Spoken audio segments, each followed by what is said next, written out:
امریکی صدر Donald Trump نے تصدیق کی ہے کہ عمان میں ایران کے ساتھ ہونے والے حالیہ مذاکرات کا پہلا دور انتہائی مثبت رہا ہے اور اب دونوں ممالک فروری 2026 کے دوسرے ہفتے میں مذاکرات کے اگلے مرحلے کی تیاری کر رہے ہیں۔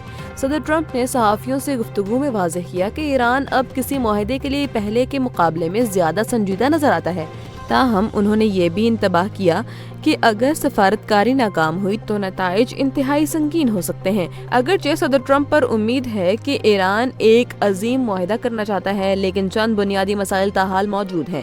ایرانی حکام کا کہنا ہے کہ گزشتہ برسوں کے تلخ تجربات اور پابندیوں کی وجہ سے اعتماد کی گہری خلیج موجود ہے۔ ایران صرف جوہری معاملے پر بات کرنا چاہتا ہے، جبکہ امریکی میزائل پروگرام اور علاقائی سرگرمیوں کو بھی معاہدے کا حصہ بنانے پر بضد ہے۔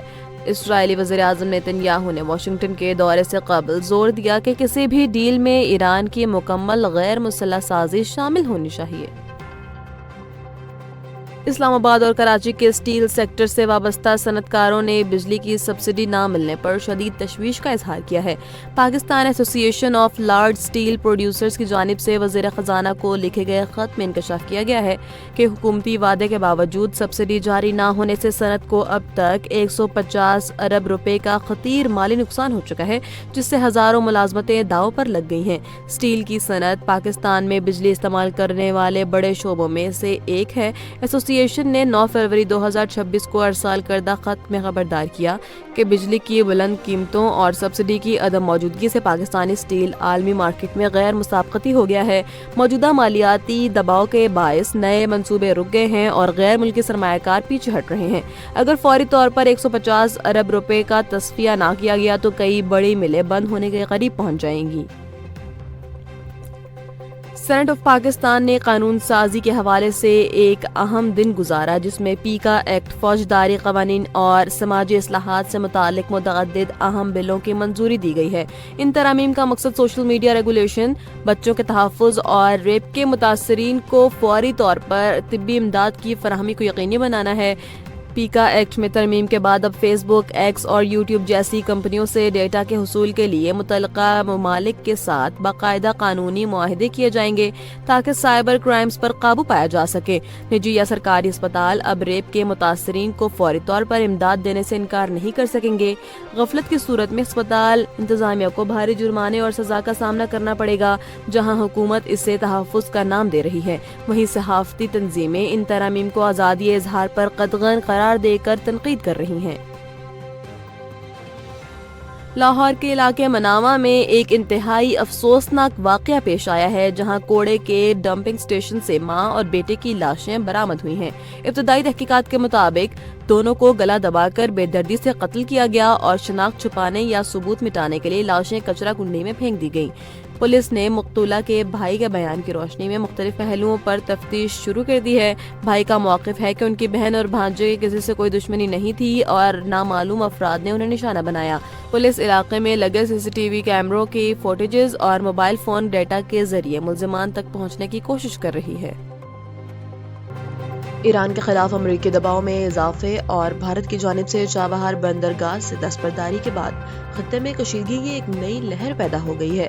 امریکی حکام اب ایران کے تیل بردار جہازوں کو قبضے میں لینے کے لیے وینزویلا ماڈل اپنانے پر غور کر رہے ہیں، جبکہ بھارت نے بحیرہ عرب میں کارروائی کرتے ہوئے ایران سے منسلک 3 آئل ٹینکرز کو پہلے ہی ضبط کر لیا ہے۔ بھارت اور ایران کے درمیان سفارتی تعلقات میں اس وقت بڑی دراڑ آئی جب بھارت نے امریکی صدر ڈونلڈ ٹرمپ کی جانب سے عائد کردہ 25% ٹیرف کی دھمکی کے بعد چابہار بندرگاہ کے منصوبے سے خاموشی سے علیحدگی اختیار کر لی۔ وال اسٹریٹ جرنل کے رپورٹ کے مطابق وائٹ ہاؤس ایران پر معاشی دباؤ بڑھانے کے لیے اس کے تیل بردار بیڑے کو نشانہ بنانے پر غور کر رہا ہے۔ ایران کے خام تیل کی برآمدات کو مکمل طور پر روکنا تاکہ اسے جوہری پروگرام پر مذاکرات کے لیے مجبور کیا جا سکے۔ امریکی حکام کو ڈر ہے کہ اس اقدام سے ایران تنگنائے ہرمز بند کر سکتا ہے یا خلیج میں امریکی اتحادیوں کے جہازوں کو نشانہ بنا سکتا ہے۔ ایسی کسی بھی کارروائی سے عالمی مارکیٹ میں خام تیل کی قیمتیں $65 فی بیرل سے تجاوز کر سکتی ہیں، جو امریکی معیشت کے لیے نقصان دہ ہو سکتا ہے۔ بلوچستان میں رمضان المبارک کے آمد سے پہلے ہی آٹے کا بحران شدت اختیار کر گیا ہے، جہاں قیمتوں میں ہوش ربا اضافے نے غریب عوام کی کمر توڑ دی ہے۔ صوبے میں 1 کلو آٹے کی قیمت 150 روپے تک جا پہنچی ہے، جبکہ فلور ملز مالکان نے انتباہ جاری کیا ہے کہ اگر بین الصوبائی پابندیاں ختم نہ کی گئی تو رمضان میں صورتحال مزید ابتر ہو سکتی ہے۔ فلور ملز مالکان کے مطابق بلوچستان اپنی ضرورت کی گندم کے لیے دوسرے صوبوں پر منحصر ہے، لیکن حالیہ پابندیوں نے سپلائی چین کو متاثر کر دیا ہے۔ عوام کا کہنا ہے کہ حکومت کی جانب سے قیمتوں کو کنٹرول کرنے کا کوئی میکانزم نظر نہیں آ رہا، جس کی وجہ سے ذخیرہ اندوز بھی سرگرم ہو گئے ہیں۔ اگر فوری طور پر دوسرے صوبوں سے گندم کی ترسیل یقینی نہ بنائی گئی تو رمضان میں سحر و افطار کے دوران روٹی کی فراہمی ایک بڑا مسئلہ بن جائے گی۔ غزہ سے انتہائی دل دہلا دینے والی اطلاعات سامنے آئی ہیں، جہاں مبینہ طور پر امریکی ساختہ ممنوعہ تھرموبیرک بموں کے استعمال سے ہزاروں انسانی جانوں کے ضیاع ہونے کا انکشاف ہوا ہے۔ ان بموں کی شدت اتنی ہولناک ہے کہ متاثرہ افراد کے اجساد خاکی کے آثار تک باقی نہیں رہتے۔ انسانی حقوق کی تنظیموں اور عسکری ماہرین نے ان بموں کی گنجان آباد علاقوں میں استعمال پر شدید احتجاج کیا ہے۔ جنیوا کنونشن کے تحت شہری آبادی پر ایسے مہلک ہتھیاروں کا استعمال جنگی جرم کے زمرے میں آتا ہے۔ رپورٹس کے مطابق امریکہ اور بعض یورپی ممالک نے یہ ٹیکنالوجی اور بم اسرائیل کو فراہم کیے ہیں۔ ان کا درجہ حرارت اتنا تیز ہوتا ہے کہ DNA ٹیسٹ کرنے کے لیے بھی کوئی نمونہ باقی نہیں بچتا، جس سے ہلاکتوں کی درست تصدیق ناممکن ہو رہی ہے۔ سینٹ میں نیٹ میٹرنگ کے حوالے سے پیش کی گئی قرارداد پر گرما گرم بحث ہوئی ہے، جہاں اپوزیشن اور حکومتی اتحادی ارکان نے نیپرا کی حالیہ پالیسیوں پر عوام پر بم گرانے سے تعبیر دیا ہے۔ سینیٹر ڈاکٹر زرقا سہروردی کی قرارداد تو مسترد کر دی گئی تھی، لیکن اس دوران IPPs مافیا اور سولر صارفین کے ساتھ ہونے والے مبینہ ناانصافی پر شدید تنقید کی گئی ہے۔